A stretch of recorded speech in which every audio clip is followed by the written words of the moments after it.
சிங்கம்னு தானே சொல்லிக்கிட்டாரு. 26 தேர்தல் ரிசல்ட் தான் அவர் சிங்கமா அசிங்கமானு தெரியும். ஜெயலலிதா அம்மையார் இவர் அசிங்கமாக்கி விட்டுட்டாங்க.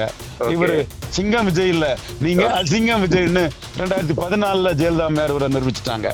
அரசியல் ஆய்வாளர்கள் சொல்லி என்ன மதிச்சுதான் என்ன பேசுறாரு. அதுக்கு சகோதரர் உங்களை தான் அட்டாக் பண்றாங்கன்னு புரிஞ்சுக்கிட்டீங்களா? புரிஞ்சுக்கிட்டேன். இஷ்யூ இல்லாம உங்க சினிமா பாப்புலாரிட்டியை வச்சு ஏதாவது நடந்து நினைச்சீங்கன்னா மிகப்பெரிய அசிங்கத்தை சந்திப்பீங்க. ஆச்சி கொழுக்கட்டை மாவு வந்தாச்சு. ஆச்சி கொழுக்கட்டை மாவிற்கு கொழுக்கட்டை அச்சை கேட்டு வாங்குங்கள். விஜய் மாநாட்டுல பேசின பேச்சு எப்படி சார் பாக்குறீங்க? உங்களுடைய கருத்து. கழிஞ்ச முறை அவர் எண்ட் ஜஸ்டிஃபைஸ் மீன்ஸ் அதிமுக கூட்டணிக்கு ஒரு வாய்ப்பு இருக்கதா கருதினாரு. ஓகே, இப்போ அதிமுக பலம் நிரூபிக்காத இவரை சிவாஜி ஜானகி மாதிரி பிளாப் ஆகி போகுங்கிற எண்ணத்துல இவரை மதிக்காம பாஜகவை மதிச்சு அவங்க கூட்டணி போயிட்டாங்க. காரணம், பாஜக கூட கூட்டணி போகலன்னா பாஜக சீமான சிஎம் கேண்டிடேட்டா மோடி ப்ரொஜெக்ட் பண்ணிடுவாங்கிற அச்சம் எடப்பாடி பழனிசாமிக்கு இருக்கிறது தான் காரணம். சோ அந்த இடத்துக்குள்ள ப்ரூவ்டு பார்ட்டிஸ் ரெண்டும் சேர்ந்து தன்னை எதிர்கொள்ளும் போது அன்ப்ரூவ்டு நாட் டெஸ்டட் விஜயை வச்சு நாம அதை தாக்கு பிடிக்க முடியாதுன்னு பலம் நிரூபிக்காத இவரை ஒதுக்கிட்டாரு எடப்பாடி பழனிசாமி. இவர் 24 இவரு பலம் நிரூபிச்சிருந்தாருன்னா அந்த பலத்துக்கு தக்கன எடப்பாடி மதிச்சிருப்பாரு. அப்ப இவர் அன்டெஸ்டட் நாட் ப்ரூவ்டு நான் சொல்றதுதான் இன்னைக்கு நிக்குது. அவர் அரசியல் விமர்சகர்கள் சொல்லி அரசியல் ஆய்வாளர்கள் சொல்லி என்ன மதிச்சுதான் என்ன பேசுறாரு. அதுக்கு சகோதரர் விஜய் ப்ரோவுக்கு நன்றி தெரிவிச்சுக்கிறேன். உங்களை தான் அட்டாக் பண்றாங்கன்னு புரிஞ்சுக்கிட்டீங்களா? புரிஞ்சுக்கிட்டேன். நான் விஜய் ப்ரோ மதிக்கிறேன். அது எனக்கு ஒன்றும் விஜய் ப்ரோவுக்கு எனக்கு எந்த இதுவும் இல்லை. எடப்பாடி தான் நமக்கு எதிரி. அம்பேத்கர் சொல்ற மாதிரி ஐடென்டிஃபை த எனிமின்னு எடப்பாடி பழனிசாமிக்கு I have to show his place. அதுக்காக தான் என்னோட வேலையை பார்க்கிறேன். விஜய் ப்ரோ அவரை பற்றிய சில விமர்சனங்களை நான் அவர் எடப்பாடிக்கு நெருக்கமா போனதுனாலதான் அவரையும் சேர்த்து விமர்சிக்க வேண்டிய சூழ்நிலை எனக்கு அந்த விமர்சனங்களை வச்சேன். அந்த விமர்சனங்கள் உண்மையானது, நியாயமானது, எல்லாராலையும் ஏற்றுக்கொள்ளத்தக்கது, ஆதாரபூர்வமானது. அதுல ஒண்ணும் ஆதாரம் இல்லாமல்லாம் விஜய் ப்ரோவை நான் குறைச்சி எல்லாம் மதிச்சு விட்டு நான் பேசல. அதுல ப்ரோ முதல்ல சிங்கம்னு தானே சொல்லிக்கிட்டாரு. 26 தேர்தல் ரிசல்ட் தான் அவர் சிங்கமா அசிங்கமானு தெரியும். ஏற்கனவே ஜெயலலிதா அம்மையார் இவர் அசிங்கமாக்கி விட்டுட்டாங்க. இவரு தலைவா படத்தை ஜெயலலிதா அநியாயமா தான் அடிச்சாங்க. அதுக்கு கோபத்துல போய் இவரு விட்டேனா பாருன்னு மோடி ஐயாவை எங்க மோடிய போய் கோயம்புத்தூர்ல பார்த்தாரு. அது பாராட்டுறேன், வரவேற்கிறேன். ஆனா 6% ஓட்டு ஜெயலலிதா அம்மையார் கூடி இவர் அசிங்கப்படுத்திட்டாரு. அசிங்கம் விஜய், சிங்கம் விஜய் இல்ல, நீங்க அசிங்கம் விஜய்னு 2014 ஜெயலலிதா அம்மையார் இவரை நிரூபிச்சுட்டாங்க. அதே மாதிரி விக்கிரவாண்டி இடைத்தேர்தல் போது சீமானே இவரை சிங்கன்னு தான் ஜானாரிக்கசாமி சொல்லி நினைச்சிட்டு இருந்தாரு.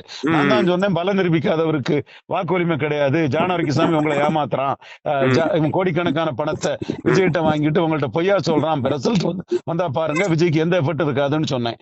அப்போ விஜய் தரப்பினர் 40,000 ஓட்டு ஆன்லைன் ஓட்டர்ஸ் இருக்காங்க, அந்த நோட்டா பெரிய ஓட்டு எடுக்கும், விஜய் கள்ளக்குறிச்சி சாராய சபை பார்த்துட்டாரு அப்படிங்கறதெல்லாம் பேசினாங்க. இவர் அசிங்கம்னு லெப்ட் ஹேண்ட்ல உதயநிதி ஸ்டாலின் டீல் பண்ணி போலிங் கூட்டிட்டாங்க. திமுகவுக்கு போலிங் 23% கூட்டிட்டு நான் சொன்ன மாதிரி போலரைசேஷன் தான் சீமான் பழைய ஓட்டை தான் தாக்கு பிடிக்க முடியும்னு சொன்னேன். அதே மாதிரி அவரு பழைய ஓட்டை தான் தாக்கு பிடிச்சாரு. 1% அதிமுக போராட்டத்தை ஆதரிச்சும் கிடைச்சது. இந்த இடத்துக்குள்ள விஜய் அசிங்கமாயிட்டாரு. விஜய் அசிங்கம்னு முதல்ல விஜய் நிரூபிச்சது ஜெயலலிதா அம்மையார் 2014.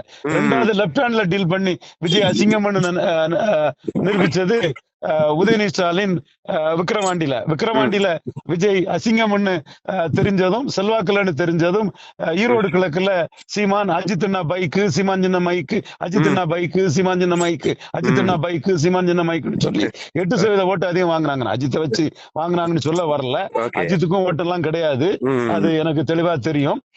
எங்க அண்ணன் ரஜினிகாந்த் 2004 ராமதாஸ் தோத்தும் போது நான் இஷ்யூவை மையமா வச்சு இஷ்யூவை சொல்லி அதே டாக்டர் ராமதாஸை டிக்ளேர் பண்ணி மனிதனுக்கு மனிதன் டாக்டர் ஐயாவை நான் தோக்கடிச்சு காட்டினேன் அனைத்து தொகுதிகளிலும். காரணம், வட தமிழகத்துல வன்னியர்களால பாதிக்கப்படக்கூடிய யாதவர், செங்குந்தர், அகமுடையார், கள்ளர், உடையார், முஸ்லிம், மீனவர், கிராமணி போன்ற சமூகங்களை ஒருங்கிணைச்சு நான் தோற்கடிச்சு காட்டினேன். இஷ்யூ தான் அங்க அரசியல்ல முக்கியம். ஒரு இஷ்யூ இல்லாம அரசியல்ல வந்தாருன்னா அது திருமங்கலம் சரத்குமார் நிலைமை தான் நடக்கும்.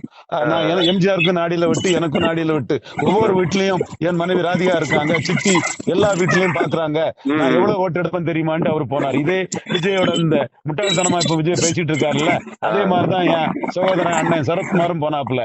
நான் திருமங்கலத்துல கண்டஸ்ட் பண்ணது சைனைட் சாப்பிடுற மாதிரின்னு சொன்னேன். இஷ்யூ இல்லாத சரத்குமார் வந்து சில நூறு ஓட்டுக்கு போயிட்டாரு.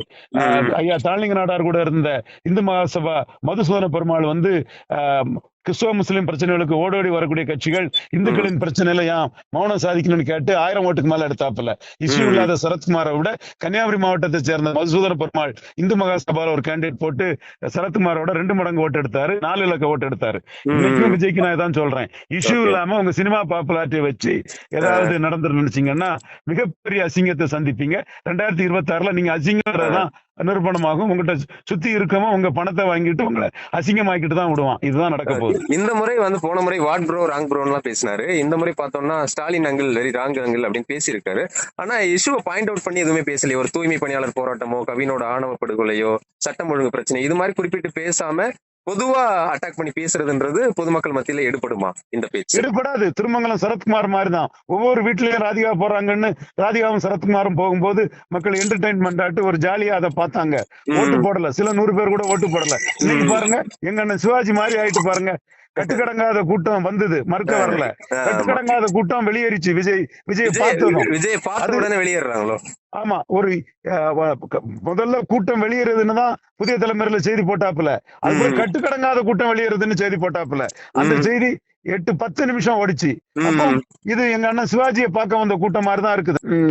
தஞ்சை திலகர் திடல்ல வெங்கட்ராமன் தலைமையில சிவாஜி பேசிட்டு இருக்கும் போது ராஜேந்தர் வாராருன்னு சொன்னதும் அத்தனை கூட்டமும் ராஜேந்திர பார்க்க போயிட்டு, அப்ப சிவாஜிய தலைவரா மக்கள் பார்க்கல.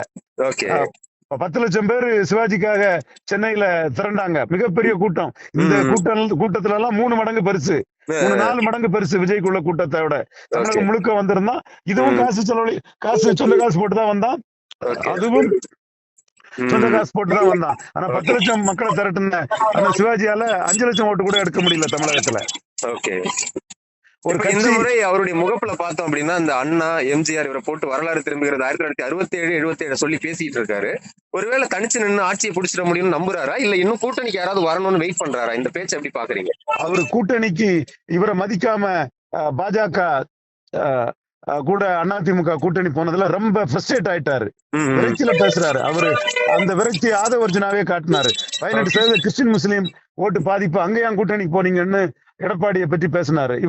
எடப்பாடி இவங்களும் சேர்றாங்க. 117 எடப்பாடிக்கு 2.5 வருஷம், இவங்களுக்கு 2.5 வருஷம் எல்லாம் பொய் செய்தியை பரப்பிட்டு இருந்தாங்க. ஆனா இது எந்த இடத்துக்குள்ள வந்ததுன்னா, டிக்கடித்த விஜய் துணை முதல்வர் சீமானி போட்டாப்ல. அப்ப நான் சொன்னேன், மோடி சீமான சிஎம் கேண்டிடேட்டா ப்ரொமோட் பண்ணுவாரு. 18% வாக்கெடுத்த என்டிஏவோட சிஎம் கேண்டிடேட்டா 8% வாக்கெடுத்த சீமான் வருவாரு. யாரையா இந்த தப்பான செய்திகளை போட்டுட்டு இருக்கீங்கன்னு நான் அன்னைக்கு கடிஞ்சு பேசிக்கிட்டேன். அதே இத எடப்பாடி அச்சப்படுறாரு.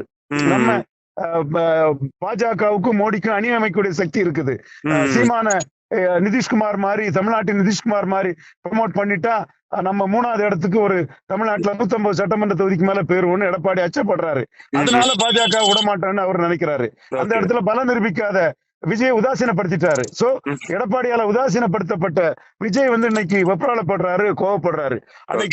அன்னைக்கு அந்த வார இதழ்ல வந்த செய்தியோட பின்விளைவாதான் இன்னைக்கும் அது அரசியல் நகர்வுகள் நடக்குது. இது இன்னைக்கு கூட்டணிக்கு தன்னை யாரும் மதிக்கலங்கிற ஆதங்கத்துல விஜய் பேசுறாரு. அது மட்டும் இல்ல, பல நிரூபிக்காத இவர் தலைமையில யாரும் வரவும் இல்லை. இன்னும் அவரு ரஜினி மாதிரி நான் திரும்பி போக மாட்டேங்கிறாரு. திரும்பி போகாம நீங்க களத்துக்குள்ள வந்தீங்கன்னா விஜயகாந்த் மாதிரி போல்டா நிக்கணும், அல்லது சிங்கம் அசிங்கப்பட்டு நிற்கும். 2026 தேர்தல் ஆணையர் புள்ளிவரம் வரும்போது, விஜய் ப்ரோ நான் என் எதிரிக்கு நல்லது செய்ய சொல்லக்கூடியவன், சகாதேவ மாதிரி நீங்க 2024 நின்னா நல்லா இருக்கும்னு சொன்னேன். அதே மாதிரி நீங்க ஈரோடு கிழக்குல நின்னு விஜய் சென்ட்ரிக் எலெக்ஷன் அதை கொண்டு வரலாம்னு சொன்னேன். இப்போ உங்க நிலைமை ரொம்ப மோசமா இருக்கு ப்ரோ. நீங்க சரியான இஷ்யூ இல்லாம ஏனோ தானோன்னு நினைச்சீங்கன்னா திருமங்கலம் சரத்குமாரோட கொஞ்சம் பெட்டரா வரக்கூடிய நிலைமை தான் வரும். நீங்க சிங்கம் இல்ல அசிங்கம்னு ஆகி போகும். 2026 ரிசல்ட் தான் நீங்க என்ன பொசிஷன்ல இருக்கீங்கிறத சொல்லும் விஜய் ப்ரோ. அரசியல் ஆய்வாளர்கள்னு சொல்றாம நியாயமா நாணயமா பேசுவான். உங்ககிட்ட உள்ள பிராண்டிங் மாஸ்டர் நீங்க வாங்கின கோடிகளுக்கு உங்களை ஜால்ரா அடிப்பான். ஏன்னா அவன் அந்த ஜால்ரா அடிக்க வேண்டிய கடமையில அவன் இருக்கான்.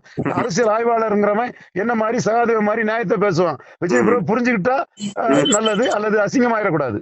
ஆச்சி கொழுக்கட்டை மாவு வந்தாச்சு. ஆச்சி கொழுக்கட்டை மாவிற்கு கொழுக்கட்டை அச்சை கேட்டு வாங்குங்கள்.